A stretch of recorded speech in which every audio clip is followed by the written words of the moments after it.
everyone, welcome to the Red Men TV. Yes, it's another news update. I'm Steve Hoare here on this fabulous Wednesday here in Liverpool. Hope you're all doing well. Got some transfer stuff, a little bit of ex-Reds news as well to go through. So yeah, if you are watching live, bring your comments up and I'll bring them up on the screen, just like this one from John, who says, "Good afternoon, folks." Good afternoon to you, John. Thanks for joining us. Hope you're all doing well. Like I say, anything we speak about on the show, get your comments involved as well, and we'll bring them up throughout the day, such as this one from Steve Ryder in our Discord group as well, who says, "Friday can't come quick enough."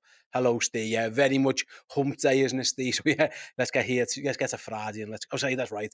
It's been sunny all week and I've been drinking too much, so I'm going to say I need to wait till Friday, but I probably don't. Right then, let's move on to what I think might be the most significant story that I have ever covered here on one of these shows, and it is that Taylor Swift will be playing at Anfield next summer. Oh my goodness gracious me. Yeah, Taylor Swift will be at Liverpool as part of the UK and European leg of her world tour, and she will be at the iconic home of Liverpool on the 14th and 15th of June next season. I intend to be there. I have already registered my interest for my tickets. I've got anyone who I know who's a season ticket holder registered them for me. Chloe's registered, producer Aaron's registered. I intend to be at that concert as well. Dave says, can she play in CDM? Taylor Swift can play anything. She can do anything because she is absolutely sensational. So yeah, I reckon she could play in the number 6 role if she had to. But fingers crossed, when she's at Anfield, all she will be doing is playing banger after banger after banger, and I intend to get myself on there. Right then, yeah, hopefully, like I say, let me know. Are you going to be there? Are you intending to get yourself tickets for Taylor Swift concerts? Because if you are, I definitely intend to be there at sure. Yes, CFM. She'll end up with more Anfield appearances than Arthur Mello. Yes, indeed, she will. She'll do 2 nights where Arthur Mello managed to get a 0. Definitely. Excuse me, sorry. Cyber Worst says Taylor Swift doesn't have any bangers. That just isn't true. Shake It Off straight away as a banger. There's loads of them. Never ever getting back together. There's so many of them. That is a lie. That is a barefaced lie, and I reject your premise, sir. Right then, let's move on to some actual news that I'm guessing you guys want to talk about. I suppose if you'd rather talk about the transfers than Taylor Swift, then that's on you more than me. But I suppose I will indulge. Right then, let's move on to a report. This comes from Nice Matin, the local outlet, of course, in Nice. Gladly translated to us by the guys over at Get French Football News. Liverpool will submit a bid for Nice's Khephren Thuram after the Euro Under-21 Championships. Yeah, basically says that. Liverpool will be meant to bid for the under-21-year-olds once the Euros are ended. France start their tournament tomorrow night against Italy. The tournament lasts, if France gets to the final, up until July 8th. But Liverpool are reportedly going to bid for them around 40 million euros, 34 million pounds, but they are going to wait until the end of the tournament. Now, for the impatient lot amongst us, that might be a long time away, but there are, of course, risk and rewards to this tactic. Essentially, if he gets injured, maybe that's what Liverpool are worried about. So, if you bid 35 million quid for a player now and he gets himself injured, then all of a sudden you're like, yikes, you know what I mean? God touch wood he doesn't. Broken leg or an ACL or something, which I really hope doesn't happen, but it can happen. That's part of it, so maybe that's one of the reasons. The flip side is, if he has an absolute belter of a tournament, the price might go up, other teams might become interested in him, so it's a risky game. Now, it might just be that Liverpool have got everything signed, sealed, boxed off, and they're just waiting until the tournament before they actually sign on the dotted line. Maybe that's what it is, but there's risk-reward to this situation. Like Lee Guy says, are we just waiting to make sure he doesn't get injured before making a bid? That absolutely could be it. But like I say, we've seen teams bid for players after really good tournaments. If he smashes it, if France go far in the tournament, which they very much can do because they've got an excellent team, an excellent squad, then maybe there's a point where it becomes a risk. But I do get it. It's a bit of both, isn't it? Liverpool need midfielders who can play from day one, and if Khephren Thuram got an injury that left them out till October, November, December, maybe that changes how they're feeling. So that could be the reason for it. But there's also a chance, of course, that like I say, you risk someone else maybe coming in for him. But it looks like if Liverpool are going to get Khephren Thuram through the door, then potentially we're all gonna have to be a bit more patient until France get knocked out or indeed win that tournament. So I'm sure we'll all have our eyes on France v Italy under 21s tomorrow. See how he looks. Whether we want him to have a really good tournament, but we also want France to get knocked out and get it done earlier. Maybe that's where we're all at now. But it does appear like that could be on its way. Right then. Before we move on, got a question from J.L. Conway.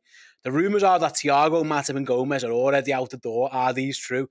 This came and I loved it. There was someone doing the Liverpool tour at Anfield, and they done a TikTok video of all the shirts that were hung up on the pegs. And like Bobby Firmino and James Milner had last year's shirt. So did Oxlade-Chamberlain, so did Naby Keita. But then also Gomez, Matip and Thiago did. So it was like, are we waiting to see where they are before they go? Now, I don't think the Liverpool support, whoever runs the tour, has any idea who Liverpool are selling or signing.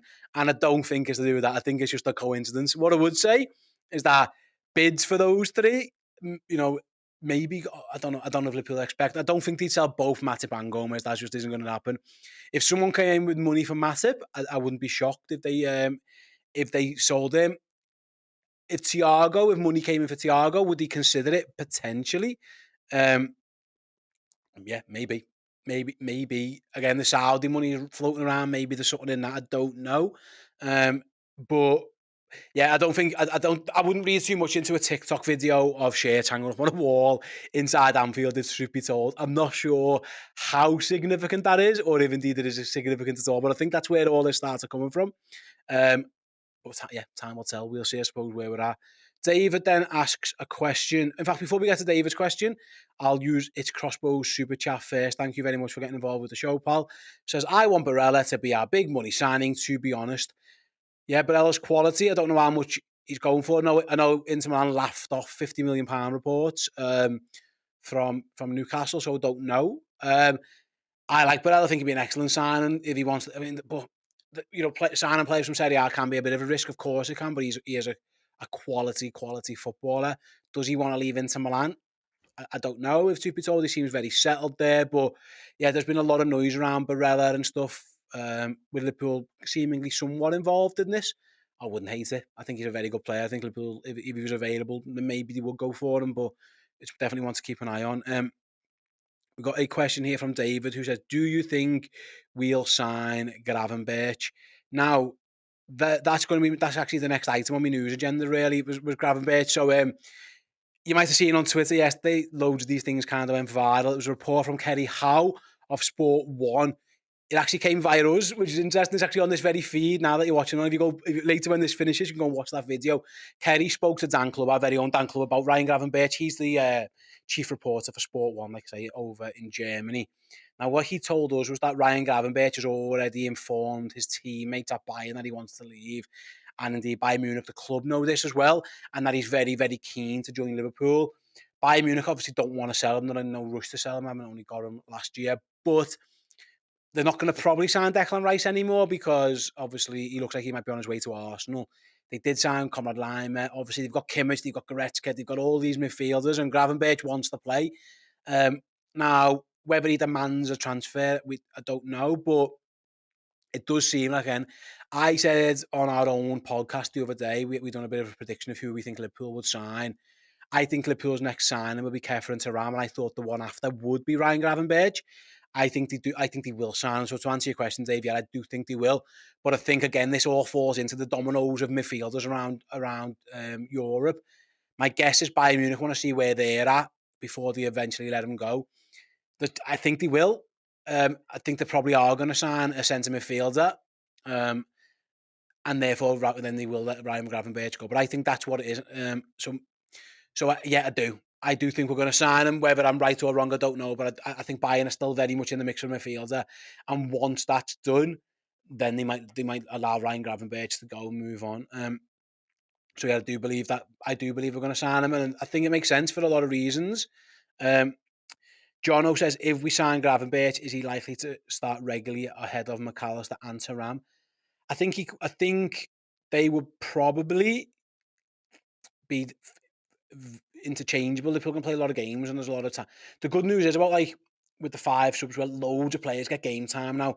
And if Liverpool are going to ask those 2 midfield number 10s to run themselves around ragged, then you can look after players. Now, all 3 of those, again, I, I wouldn't be shocked. There'll be games when any one of those they could actually go in and slot as a number 6.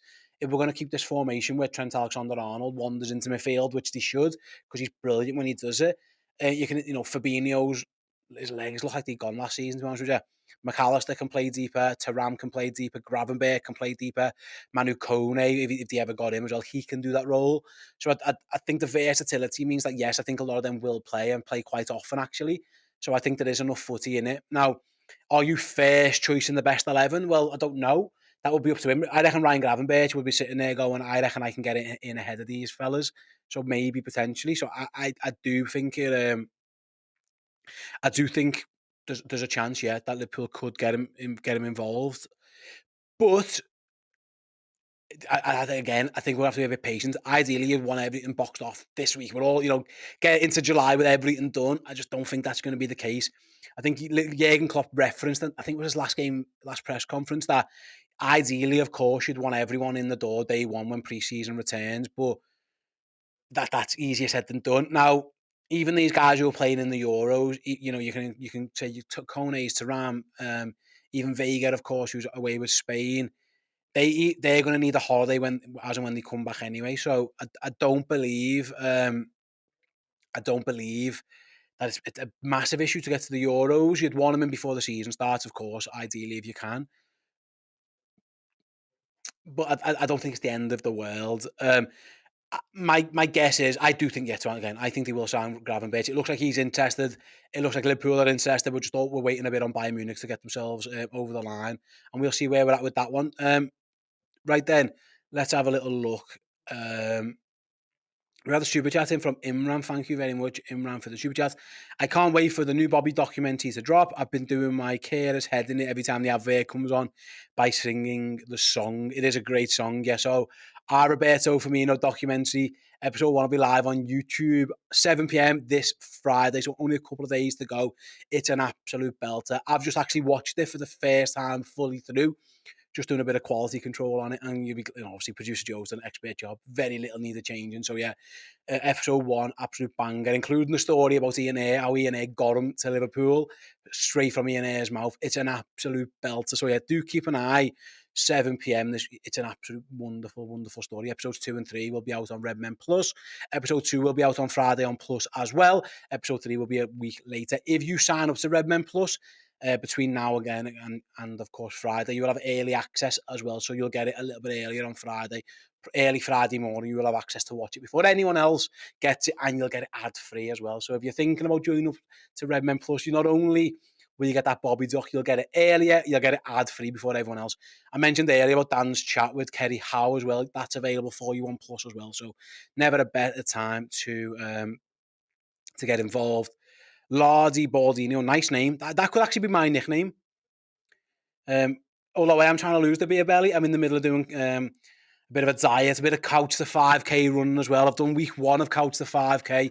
Thank you to Steve Cram for helping me through my first 3 ones. I'm up to run 4, so I could be skinny Baldino down the line. Did the Gravenberch availability tip the Bellingham decision? I don't think it did. I think the money was the Bellingham. And I think Liverpool might have got a nod off Bellingham that he wants to go to Real Madrid. If you listen to the timeline of Bellingham's events, it feels like he very much had his eyes on Real Madrid for early doors. So I don't know if truth be told. Clarence says, Steve, what do you think of the Athletic article on Premier League owners injecting funds into their clubs? Liverpool are 19th. People still think they're going to pump their cash in this summer. Yeah, FSG don't. When FSG spend their money, they spend it on the infrastructure of the club. They don't want to. They don't use FSG. Don't use FSG's money to sign players for Liverpool. They just don't do it. That never is. So I wasn't shocked when I saw this. What they do spend money on is infrastructure, and they improve training grounds, stadiums, and I know people get bored of hearing that. People want owners. I get it. Who use their own money to buy transfers for the football team. Now, FFP kind of negates that a little bit. So I wasn't shocked at the 19th. I'll be honest. I don't know whose money they're going to spend this summer to buy players, but I think they have to. I think there's a necessity to do it now. If they don't and Liverpool are out the Champions League again, then the asset that they own becomes valuable. FSG are ultimately, they are investors. They bought Liverpool and they intend to make it worth as much money as they can, and then they will eventually, when they can, sell Liverpool Football Club. That's just what they do. That's what they're gonna do. So sometimes you have to spend money. You have to invest to get money out of it. So I don't. I listen. I don't know what they're going to do. So my guess is they are going to sign midfielders. There's pretty concrete links, and there aren't many players who you're going to sell to make that money back. They've already bought Alexis McAllister. Now they're not going to. He was like 35 million quid. Liverpool haven't really got players they could sell now to even make that back. So I don't know where they're at, if truth be told. But I do think there is going to be investment. Whether that comes from FSG's back pocket or it comes out of Liverpool's back pocket, my guess is it comes out of Liverpool's, because that's the model. I'll be honest, I'm all right with having a club that's self-sufficient. And I know some people are, and I understand the frustrations. I don't like, the way football's heading, but if I understand, like, the flip argument is that's the way we're going. If you can't beat them, join them. And I really do understand it. If football governance work, that's how all clubs should work. You can buy a football club and you can invest in the footy club to get themselves up, and then it becomes self-sufficient. Now, technically, Manchester City have done that, and I know that's laughable because the commercial dealings and all that, and there's an investigation ongoing into it, but that's kind of what you're meant to do. It's what Saudi Arabia are trying to do with Newcastle now. You invest, you make the club earn more money, and then you spend that money. That's how it should be done. Now, if again, FFP feels like it's falling apart a little bit, and it's never worked. So again, I understand I have the frustrations too. I would like Liverpool to spend some more money. I would absolutely like Liverpool to spend more money. Don't get me wrong, but Liverpool do earn enough money to spend the money as well. I mean, they just do. And also, you don't have to make a profit on your business every single year. You can make losses and then re-get them down the line. I've owned businesses.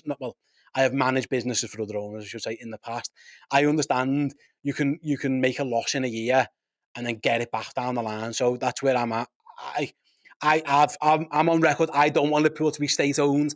I just don't. I don't agree with state ownership of football clubs. That's my personal opinion. That doesn't mean you're not. You're right. You're wrong. I don't agree with it. I know Man United are in. There's the Qatari links, and if you look online, there's loads of people who are for it, and there's loads of Man United fans who are actively against it. That's just my stance on the matter. But I think Liverpool do need to spend more this summer, and I don't expect Fenway Sports Group to spend their own money on it, but I think you can put it on. You can still put it on Liverpool's books. Liverpool can make a loss. It's not the end of the world. It's fine. It'll all be sound, and then down the line you can get those losses back. So that's where I'm at with it. I do expect them to save money. To spend money. I don't expect it. I don't expect anyone who thinks that they're going to pump their own money into signings. I think you're wrong. Let's have a little look. Andy Mack says, half the stadium isn't good enough. I can't see the other stands being done for a long time. I think the issue with the other stands, Andy, is that there's no room for them, really. You'd have to buy the houses that are behind the Kenny Dalglish stand now, and there's been a lot of talk about that in the past, and the local owners and residents are not keen for that at all. And you can't build out the Kop. What you could do, you could fill the corners in, and Liverpool, there's a chance they could do that. I think I'm right in saying it. At some point, the capacity will get so high where you'd have to look at the transport links and all that in and out. You've got to remember, Anfield, there's no train that gets you to Anfield. There's a couple of bus routes, and that's about it. So that would all have to be looked at. But as it stands, next summer, it'll be up to 61. I do think at some point, the demand is there. Liverpool could go bigger and bigger when they get to it. But how do you do it? I don't know. I don't see how you can build it on the Kenny Dalglish stand anymore. There's just no room. The main stand, there's not really any room. There's definitely no room behind the Kop. The Anfield Road, they've just took it all. So based on where Liverpool is, it will be hard, I think, to get it done without building a new stadium, which I don't think is ever on the thing. So I do believe the corners can be filled in potentially. That could be the next options, but we'll have I don't know. This one isn't even finished yet, so we'll see. But they have invested. The capacity of Anfield is significantly more now than it was, of course, when the FSG owned. Now, they're not just doing that for us. That helps. Again, I keep saying this. That makes the ticket sales better. You can sell more corporate seats. The ground itself is worth more. So I don't agree with it. Chris says state owners aren't that bad. It's the media that brainwash you.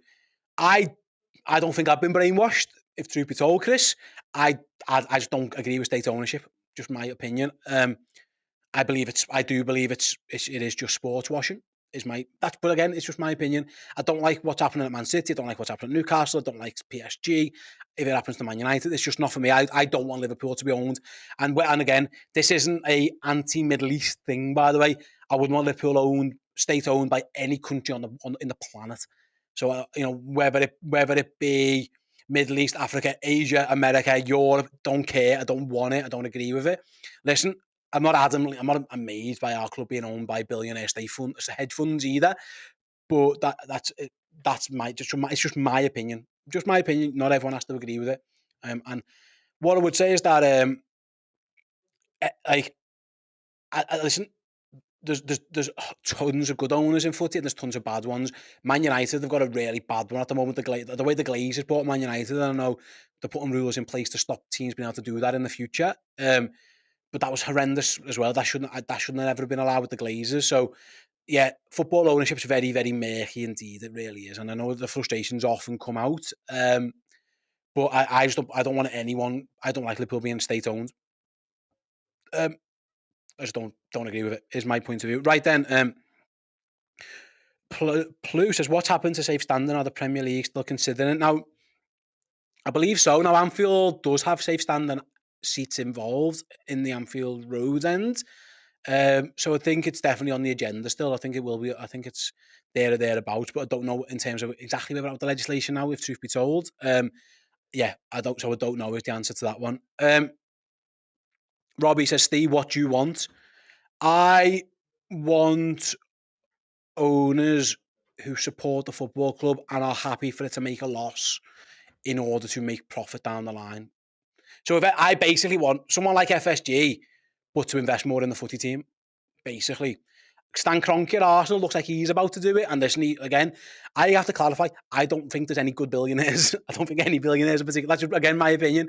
So what I would like is, I don't mind FSG, just if they spend more money. Because I think what they do every year, they try to keep Liverpool running at a profit, which is, again, that's what hedge funds do, because that makes them worth more money. But I think you can invest more money. I don't expect them to spend their own money, if truth be told, I don't. But I think they could spend some more of Liverpool's money and then get it back down the line. That's what I would like them to do. That would be my opinion. That's how I would like it to be run. That's just where I'm at with the ownership thing. So I'm all for FSG being the owners but if they spend more money. I don't think Liverpool. It's hard to make profits unless you sell players. We haven't really got any saleable assets now. The squad has aged to a point where we haven't really got that. So that's where I'm at. I think you can, and I think it's doable. I think it's more than doable. I think other clubs can do it as well. So that's where I'm at. I'm not like a big FSG lover. I don't particularly care for them, as truth be told. And if Liverpool got sold tomorrow, it is what it is. I wouldn't want it to be state owned. I'll be honest with that. But other owners, depending on who they are. But that's where I'm at with the ownership situation. Hopefully that clarified it. Where we're at, but again, that's just my opinion on these things. You guys, you have yours. Everyone, we have 10 different people who work in this office, and everyone will have different opinions on it. What I would say is that they need to invest this summer. Liverpool's squad isn't good enough to win trophies, I don't believe, now, and they need to buy players, without selling other players. Now, if Nat Phillips gets sold and Reece Williams gets sold and they've just sold Leighton Clarkson, that's absolutely fine. But Liverpool need to get to a point now where they've got a team and a squad good enough to compete on all four fronts. And as it stands, they haven't. Alexis McAllister was a very, very, very good start. But more needs to come. Like I say, I understand there's a lot of scepticism about it because it's got to be different than how it's been done before. And we'll see as and when it all pans out where we end up with it. And where the chips might lie. But it looks like the button's about to be pressed on Thuram and maybe one more midfielder and maybe a centre-back. Now, whether that's enough, again, time will tell how good those players are. I believe Alexis McAllister is certainly of the quality to be good enough. I believe Thuram could be. I believe Gravenberch could be. I don't know where we're at with the centre-back situation. So I think, like I say, Liverpool's issues were midfield-based and injury-based. Now, some of that has already been solved. I do believe I think if you add another two quality midfielders to the team and a defender, I think that does get you back to a position where you can definitely challenge. Doesn't mean you definitely win. Absolutely not. Because we exist in a world where there's other good teams, and especially Manchester City. But I think it gets you to a place where you can compete. And that's where we're going to, I want Liverpool to be in a title race come April. If they win it, they lose it, it is that you get there when you get there. But I think they need to have squads where you can compete. And at the moment, we saw last season, it was nowhere near it.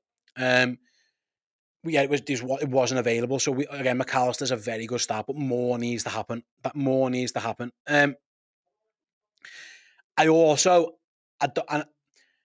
to be about the player as well. I don't like getting Alexis McAllister for a bargain's great, brilliant. So if there's more bargains out there who are good enough, then that's fine.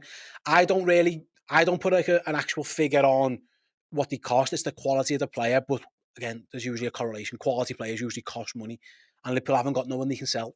They really haven't. They might sell again Phillips, maybe Kelleher, but I don't see them doing that. So there is going to be spending this summer for sure.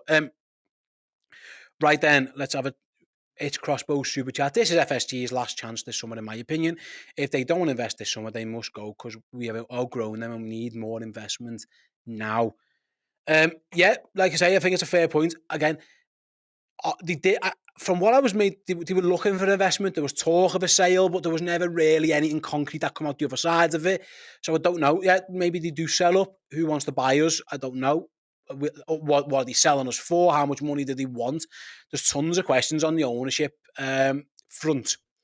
So yeah, maybe. But listen, there will be. I think Jurgen's kind of already made it clear that and where we're at with it.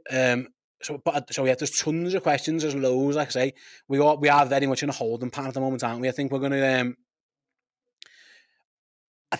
get to a point where we know who we sign and when we sign them, if we're good enough straight or if we're not. So Liverpool need more players. We're being linked to Gravenberch, we're being linked to Thuram, there's Kone, there's Vega, there's Van der Ven.